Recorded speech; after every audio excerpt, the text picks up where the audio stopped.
Hello friends, this is Jack from Choco Anime Recap, and today, I'm going to recap the 2023 action-adventure fantasy anime called Record of Ragnarok Season 2 Episode 3.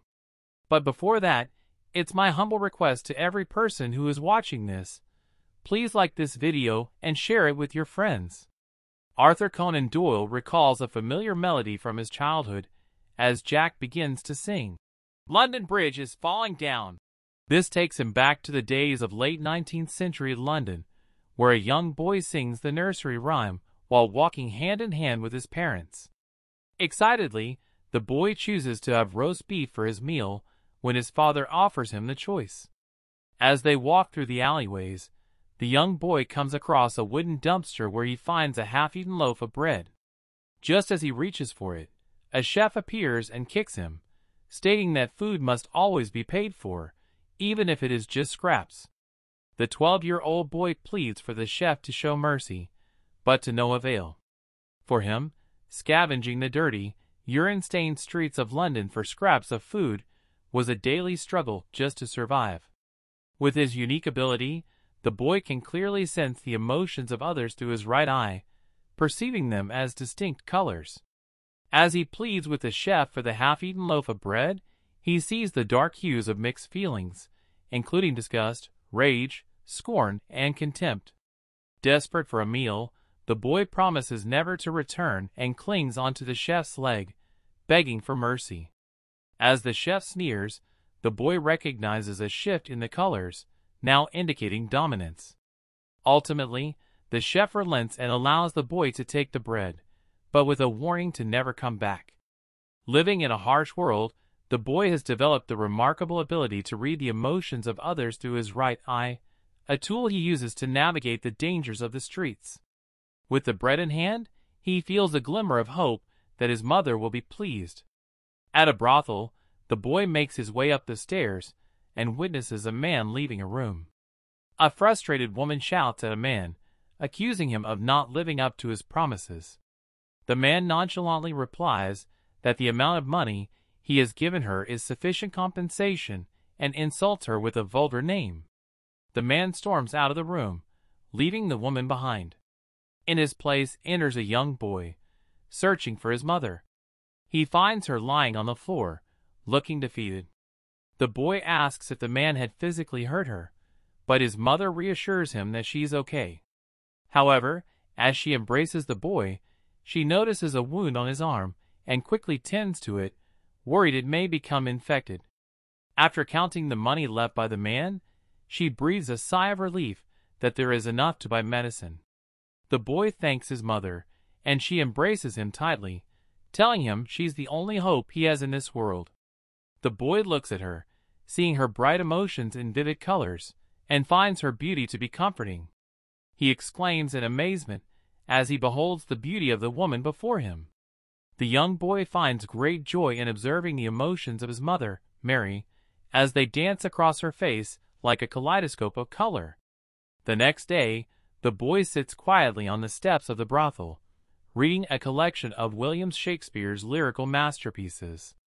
A fellow prostitute, and takes a long drink from a bottle of alcohol and snidely comments to the boy that it's useless for him to try and better himself, as he is simply the son of a prostitute. The boy tries to warn and about the dangers of excessive drinking, but she brushes off his concerns with a wave of her hand. Sitting down next to him, and asks the boy if his mother is occupied with a client. When the boy confirms this, and sneers and asks what makes Mary so special.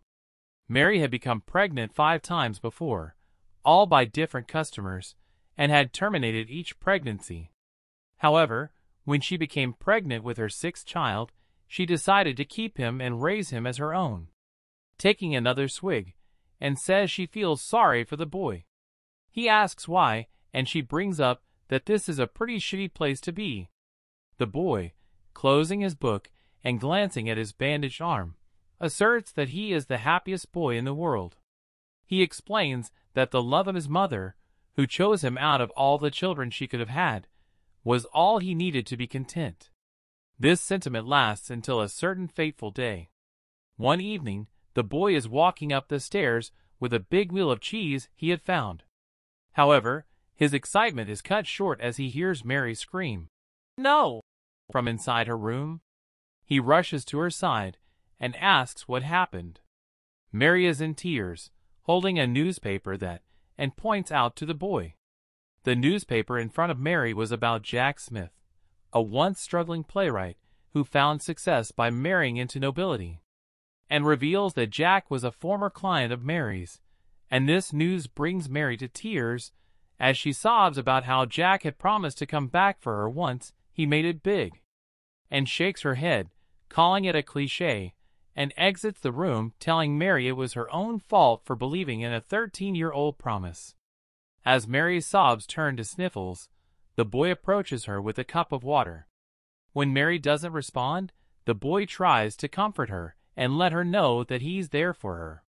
However, his attempts are met with frustration as Mary snaps and knocks the cup out of the boy's hand. Despite her outburst, the boy remains unfazed and continues to try and reassure Mary that he will always protect her. But Mary continues to yell, telling him to shut up and screaming that she never should have given birth to him. Mary is relentless in her assertions that the boy is worthless without Jack, even going as far as to scream that she should have terminated the pregnancy with a coat hanger.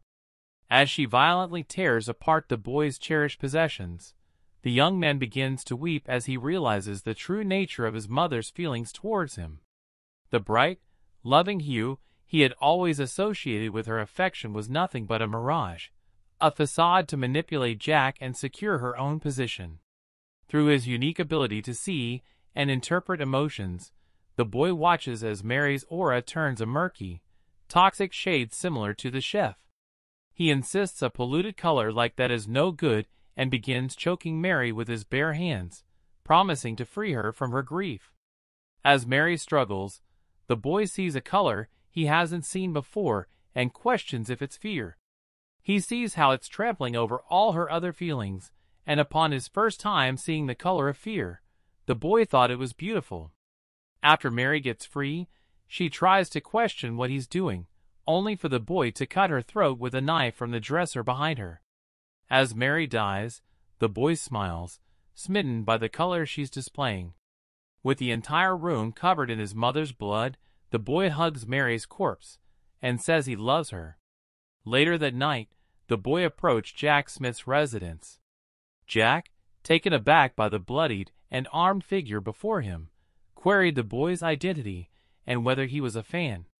In a bid for survival, Jack offered the boy a sum of money in exchange for sparing his life. Jack, still smiling, quoted Shakespeare, declaring that men at some time are masters of their fates. He explained that it was written in a book he had left behind, one that he referred to as the boy's father. Recognition dawned on Jack as he finally realized who the boy was, but it was too late. The boy took his father's life with a single swift cut. As the boy departed Jack's home, he laid his eyes upon a hung hat nearby and, without hesitation, took it with him. He disappeared into the bustling streets of 19th-century London, where the Industrial Revolution brought both light and darkness to the world's largest city.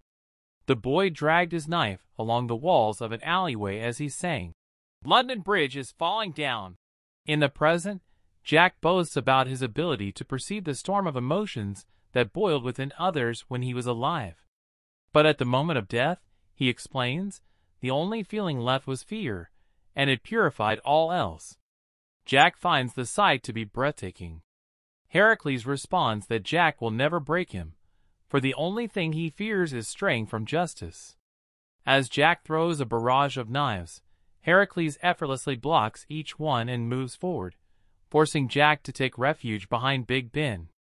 As the tower's bell tolls, Heracles declares that it tolls for Jack. In a desperate move, Jack shoots his grappling hook towards the clock tower, but the wall crumbles beneath him, leaving him hanging precariously. Heracles sneers at Jack's efforts, causing the base of Big Ben to crumble and collapse onto a nearby building. Jack dangles precariously from Big Ben as Heracles unleashes his power, summoning the fabled seventh Labor the Cretan bull. The emblem on his club transforms into the fierce bull, and the tattoos on his body expand as he readies himself for the attack. In a last-ditch effort, Jack hurls the clock face towards Heracles. But the demigod blocks it with his arm, confidently declaring that no man-made object can harm him. However, to his surprise, the clock face cuts clean through his forearm, leaving Ares, Hermes, and Gaul stunned. With a smirk, Jack taunts Heracles, asking him how it feels to be sliced by a mere mortal. He cheekily calls him, "My fair lady." And this brings the anime to an end. Comment for part 2, don't forget to like and subscribe if you enjoyed, and turn on the notification bell so you never miss out on another video. Until next time, take care.